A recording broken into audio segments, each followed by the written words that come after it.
Chapter 6. Tobias Gregson shows what he can do. The papers next day were full of the Brixton mystery, as they termed it. Each had a long account of the affair, and some had leaders upon it in addition. There was some information in them which was new to me. I still retain in my scrapbook numerous clippings and extracts bearing upon the case. Here is a condensation of a few of them. The Daily Telegraph remarked that in the history of crime there had seldom been a tragedy which presented stranger features. The German name of the victim, the absence of all other motive, and the sinister inscription on the wall, all pointed to its perpetration by political refugees and revolutionists.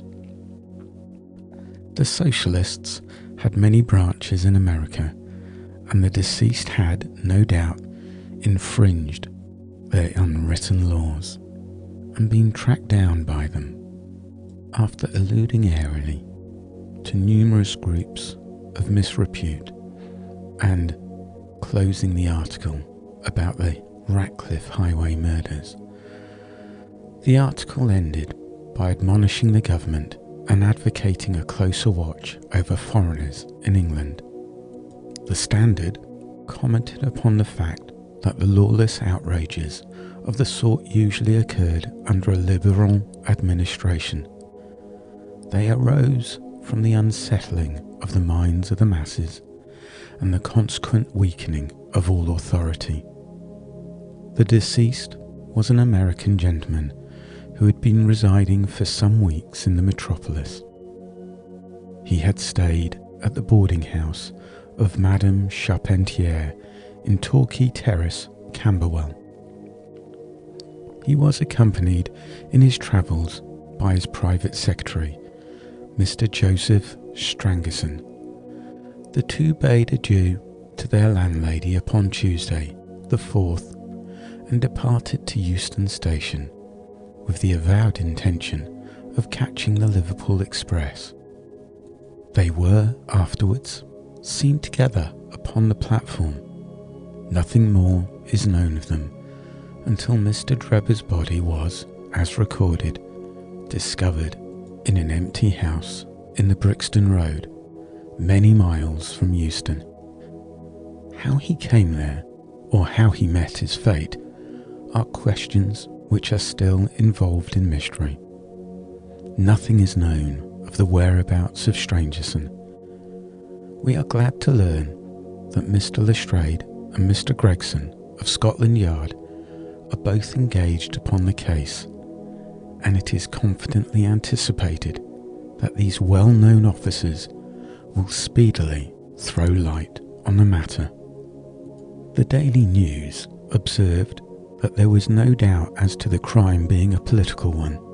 The despotism and hatred of liberalism which animated the continental governments had had the effect of driving to our shores a number of men who might have made excellent citizens were they not soured by the recollection of all they had undergone.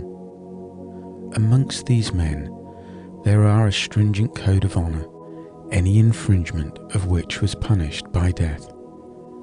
Every effort should be made to find the secretary, Strangerson, and to ascertain some particulars of the habits of the deceased. A great step had been gained by the discovery of the address of the house at which he had boarded, a result which was entirely due to the acuteness and energy of Mr. Gregson of Scotland Yard.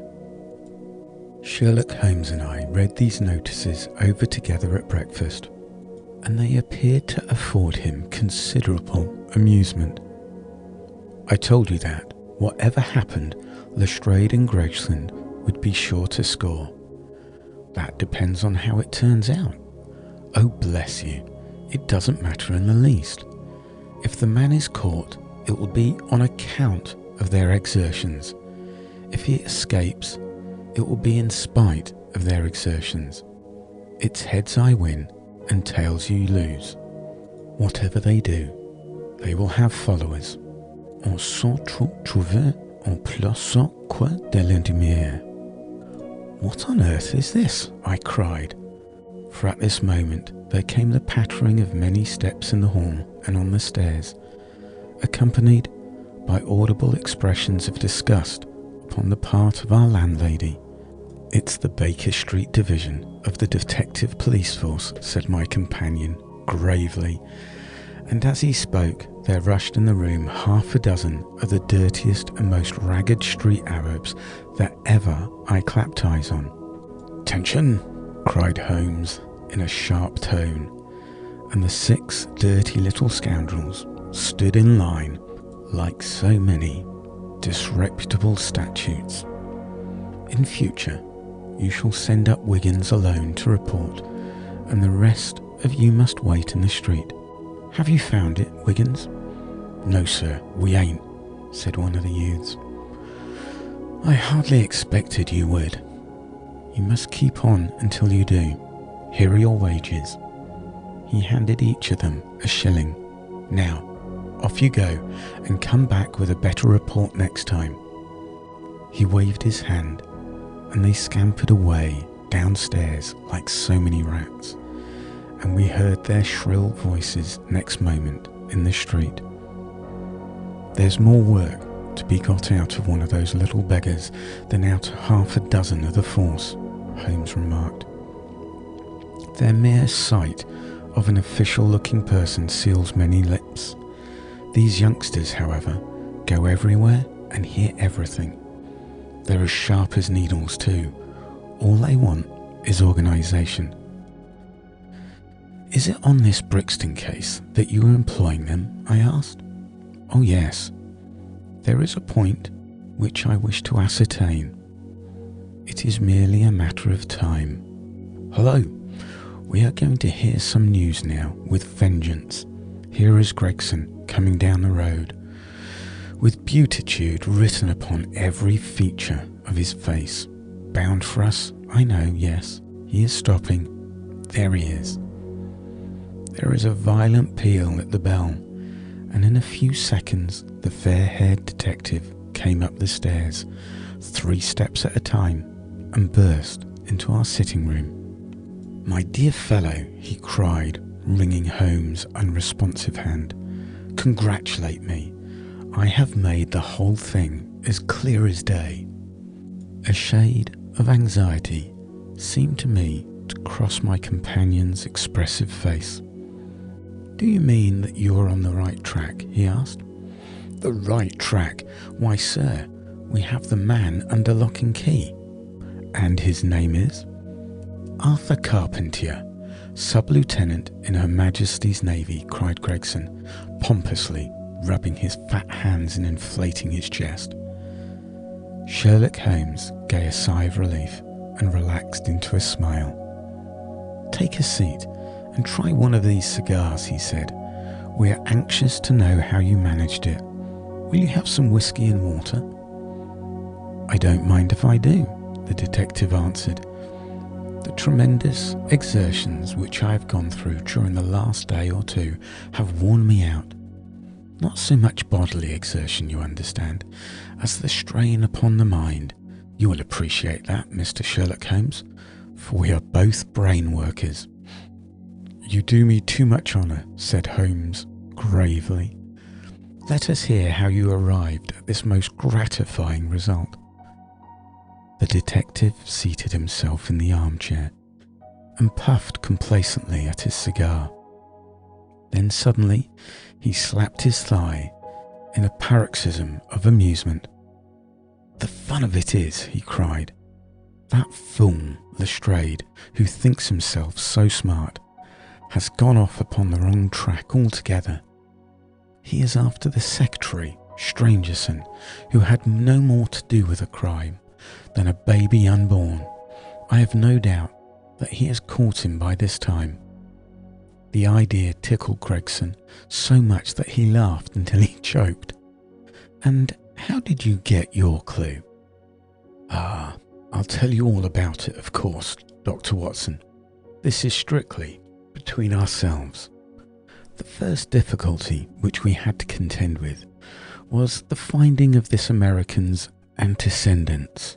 Some people would have waited until their advertisements were answered, or until parties came forward and volunteered information. That is not Tobias Gregson's way of going to work. You remember the hat beside the dead man?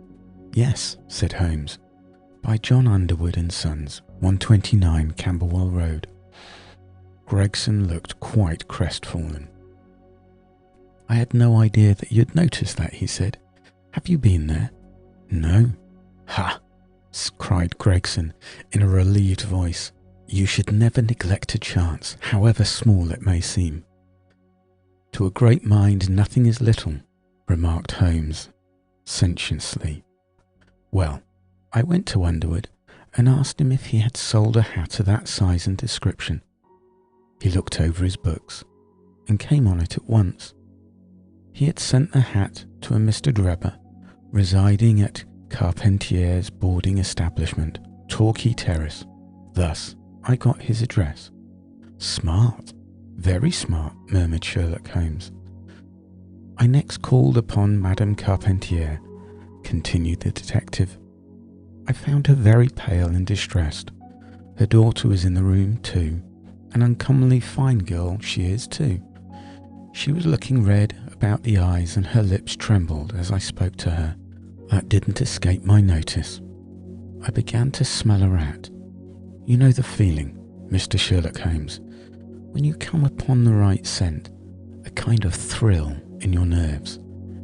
Have you heard of the mysterious death of your late boarder, Mr. Enoch Day Drebber, of Cleveland? I asked.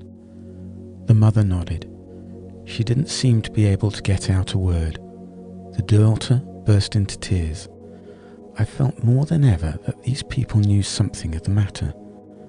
At what o'clock did Mr. Drebber leave your house for the train? I asked. At 8 o'clock, she said, gulping in her throat to keep down her agitation. His secretary, Mr. Strangerson, said that there were 2 trains, one at 9:15 and one at 11. He was to catch the first. And was that the last time you saw of him? A terrible change came over the woman's face as I asked the question. Her features turned perfectly livid. It was some seconds before she could get out a single word. Yes. And when it did come, it was in a husky, unnatural tone. There was a silence for a moment, and then the daughter spoke in a calm, clear voice. No good can ever come of a falsehood, mother, she said. Let us be frank with this gentleman. We did see Mr. Drebber again. God forgive you, cried Madame Carpentier, throwing up her hands and sinking back into her chair. You have murdered your brother. Arthur would rather we spoke the truth, the girl answered firmly. You had best tell me all about it now, I said. Half confidence are worse than none. Besides, you do not know how much we know of it. On your head be it, Alice, cried her mother, and then turning to me, I will tell you all, sir. Do not imagine that my agitation on behalf of my son arises from any fear lest he should have had a hand in this terrible affair. He is utterly innocent of it. My dread is, however, that in your eyes, and in the eyes of others, he may appear to be the compromised. That, however, is surely impossible. His high character, his profession, his antecedents would all forbid it. Your best way is to make a clean breast of the facts, I answered. Depend upon it, if your son is innocent, he will be none the worse. Perhaps, Alice, you had better leave us together, she said, and her daughter withdrew. Now, sir, she continued, I had no intention of telling you all of this, but since my poor daughter has disclosed it, I have no alternative. Having once decided to speak, I will tell you all, without omitting any particular. It is your wisest course, said I. Mr. Drebber had been with us nearly 3 weeks. He and his secretary, Mr. Strangerson, had been travelling on the continent. I noticed a Copenhagen label upon each of their trunks, showing that had been their last stopping place. Strangerson was a quiet, reserved man, but his employer, I am sorry to say, was far otherwise. He was coarse in his habits and brutish in his ways. The very night of his arrival, he became very much the worse for drink, and, indeed, after 12 o'clock in the day, he could hardly ever be said to be sober. His manners towards the maid, servants, was disgustingly free and familiar. Worst of all, he speedily assumed the same attitude towards my daughter, Alice, and spoke to her more than once in a way which, fortunately, she is too innocent to understand. On one occasion, he actually seized her in his arms and embraced her, an outrage which caused his own secretary to reproach him for his unmanly conduct. "But why did you stand all this?" I asked. "I suppose that you can get rid of your boarders when you wish." Mrs. Charpentier blushed at my pertinent question. "Would to God that I had given him notice on the very day that he came," she said. "But it was a sore temptation. They were paying £1 a day each, £14 a week, and this is the slack season. I am a widow, and my boy in the Navy has cost me much. I grudged to lose the money. I acted for the best. This last was too much, however, and I gave him notice to leave on account of it. That was the reason of his going." "Well?" My heart grew light when I saw him drive away. My son is on leave just now, but I did not tell him anything of all of this, for his temper is violent and he is passionately fond of his sister. When I closed the door behind them, a load seemed to be lifted from my mind. Alas, in less than an hour there was a ring at the bell, and I learned that Mr. Drebber had returned. He was much excited and evidently the worse for drink. He forced his way into the room where I was sitting with my daughter and made some incoherent remark about having missed his train. He then turned to Alice and before my very face proposed to her that she should fly with him. "You are of age," he said, "and there is no law to stop you. I have money enough to spare. Never mind the old girl here, but come along with me now straight away. You shall live like a princess." Poor Alice was so frightened that she shrunk away from him, but he caught her by the wrist and endeavoured to draw her towards the door. I screamed, and at that moment my son Arthur came into the room. What happened then I do not know.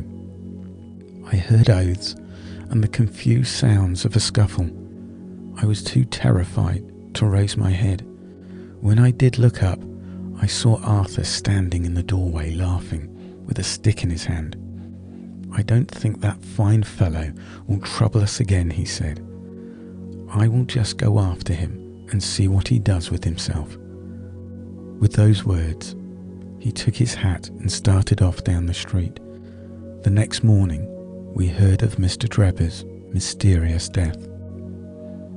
This statement came from Mrs. Charpentier's lips with many gasps and pauses. At times she spoke so low that I could hardly catch the words. I made shorthand notes of all she said, however, so that there should be no possibility of mistake. "It's quite exciting," said Sherlock Holmes with a yawn. "What happened next?" When Mrs. Charpentier paused, the detective continued. "I saw that the whole case hung upon one point. Fixing her with my eyes in a way which I always found effective with women, I asked her at what hour her son returned. 'I do not know,' she answered. 'Not know?' 'No, he has a latchkey and he let himself in.' 'After you went to bed?' 'Yes.' 'When did you go to bed?' 'About 11. So your son was gone at least 2 hours?' 'Yes.' Possibly 4 or 5. Yes. What was he doing during that time? I do not know, she answered, turning white to her very lips. Of course. After that, there was nothing more to be done. I found out where Lieutenant Charpentier was, took 2 officers with me, and arrested him. When I touched him on the shoulder and warned him to come quietly with us, he answered as bold as brass. I suppose you're arresting me for being concerned in the death of that scoundrel Drebber, he said. We had said nothing to him. So that, his alluding to it, had a most suspicious aspect. Very, said Holmes. He still carried the heavy stick, which the mother described him as having with him when he followed Drebber. It was a stout oak cudgel. And what is your theory then? Well, my theory is that he followed Drebber as far as the Brixton Road. When there, a fresh altercation arose between them, in the course of which Drebber received a blow from the stick in the pit of the stomach, perhaps which killed him without leaving any mark. The night was so wet that no one was about, so Charpentier dragged the body of his victim into the empty house. As to the candle and the blood, and the writing on the wall, and the ring, they well be as so many tricks to throw the police onto the wrong scent. Well done, said Holmes in an encouraging voice. Really, Gregson? You are getting along. We shall make something of you yet. I flatter myself that I have managed it rather neatly, the detective answered proudly. The young man volunteered a statement in which he said that after following Drebber for some time, the latter perceived him and took a cab in order to get away from him. On his way home, he met an old shipmate and took a long walk with him. On being asked where his old shipmate lived, he was unable to give any satisfactory reply. I think the whole case fits together uncommonly well. What amuses me is to think of Lestrade, who had started off upon the wrong scent. I'm afraid he won't make much of. Why, by Jove, here's the very man himself.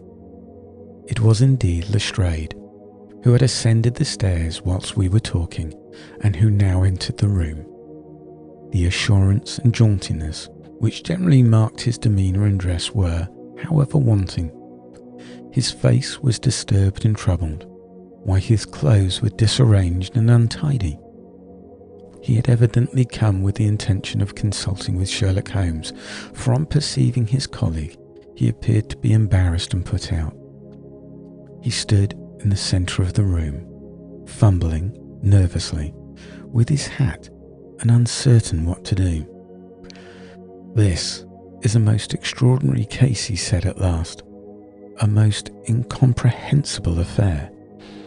Ah, you find it so, Mr. Lestrade, cried Gregson triumphantly.